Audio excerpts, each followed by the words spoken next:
Good morning, and today we're going to be talking about the Suzuki Coupling.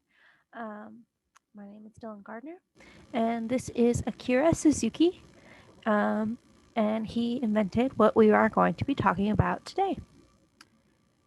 To give you some background on him as a person and talk about the historical significance of the Suzuki Coupling, we'll start by talking about him and his studies at Hokkaido University in Japan. In 1963, he received his PhD from that institution. And then from 1963 to 1965, Dr. Suzuki worked for Herbert C. Brown at Purdue University for his postdoctoral training. This is significant because Herbert C. Brown worked on borylation chemistry and is where Suzuki started to get his ideas for the Suzuki coupling. By 1979, he had published two papers on what is now known as the Suzuki coupling or the Suzuki Miura coupling.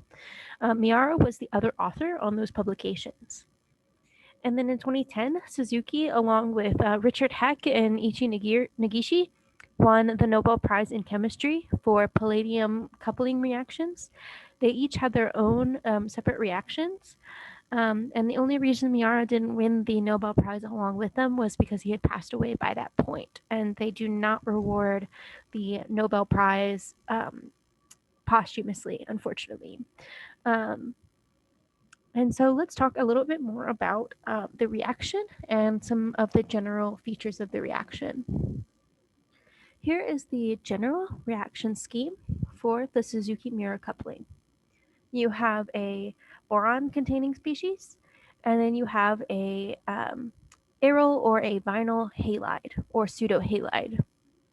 The R groups on either of these can be vinyl groups or aryl groups. And the Y groups on the boron species are either alkyl groups, hydroxyl groups, or alkoxide groups. The most common would probably be hydroxide groups with boronic acids, but boronic esters are also pretty common. I would say the alkyl groups are the least common Y groups. The X groups, as I said, can be either halides or pseudohalides. An example of a pseudohalide would be like a triflate molecule. Um, and you can use a variety of vinyl or aryl groups as your R again. Your solvent system is typically basic, so those are could be a wide variety of things. You can have sodium hydroxide, you can have any kind of alkoxides, and then you also have you can also use inorganic bases such as potassium carbonate or potassium phosphate. The palladium catalyst can also be a variety of things. So you can have palladium, the important thing that it is palladium zero. So any palladium zero species can technically be used for the Suzuki coupling. And so the exact species that get coupled are obviously the R groups. So your vinyl or your aryl species are what gets coupled in this reaction. So to talk about the catalytic cycle, so this is from the metals perspective. So we'll start off with our palladium catalyst at number 1. So again, we have a palladium zero catalyst, which then undergoes oxidative addition. So you have oxidative addition of your vinyl or your aryl halide or pseudohalide to the metal center. When you have that, it has the palladium go from palladium 0 to palladium 2, and the vinyl or an aryl species is added trans to the halide or pseudohalide. So this is a trans complex, and then you have a ligand substitution where the hydroxide from your basic solution replaces your halide from your aryl or vinyl halide species.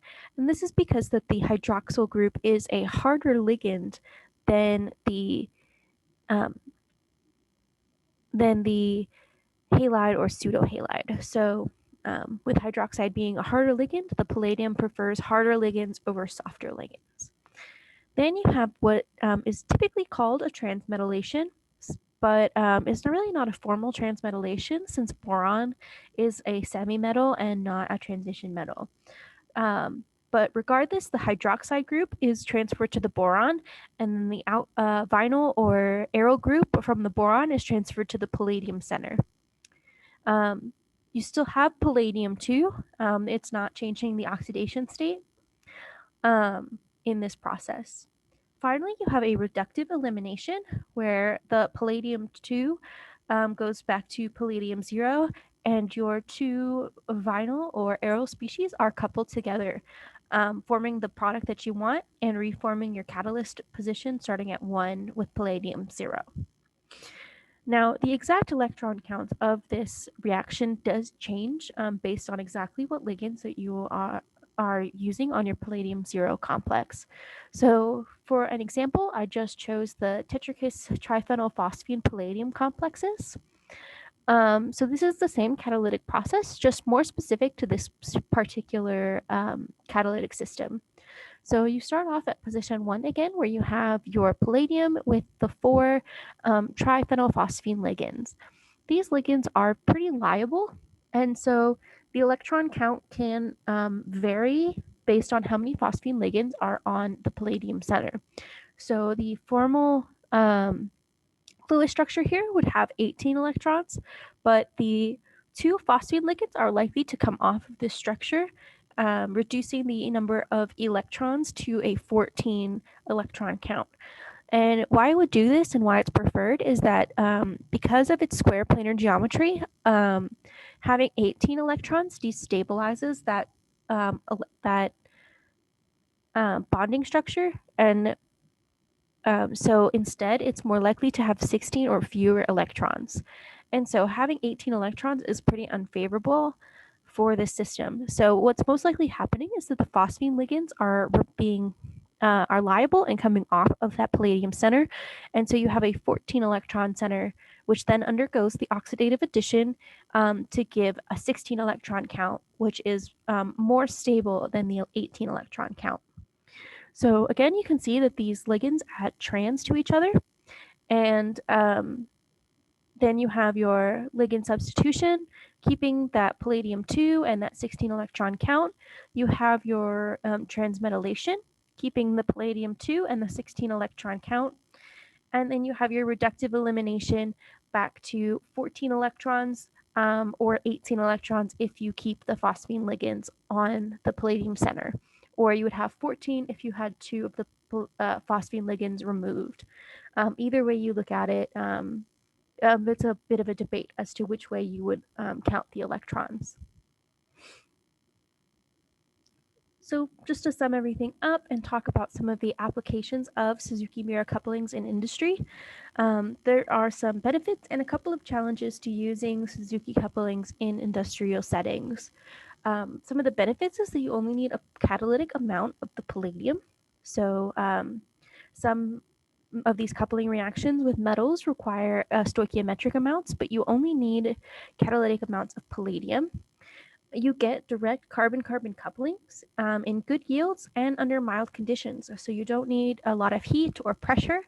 And while it is a basic solution, it's not too extreme as far as the conditions needed to achieve this reaction. You also have a lot of diversity in starting materials. Boronic acids and esters are super common and super diverse. They have a lot of options. And the alkyl and aryl halides are also pretty common, though those are more expensive and tend to be the limiting reagent for these reactions.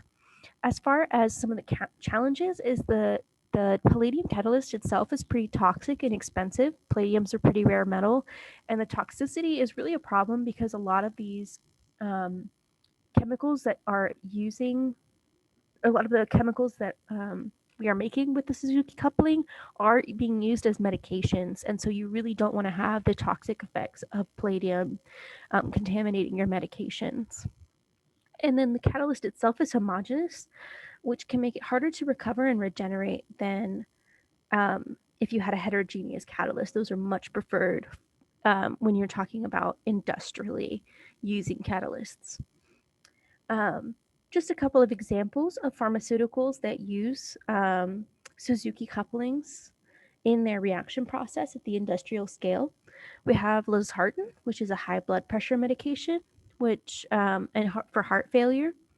Boscalid is a fungicide for if you have fungal infections. ABT 963 is a NSAID pain reliever.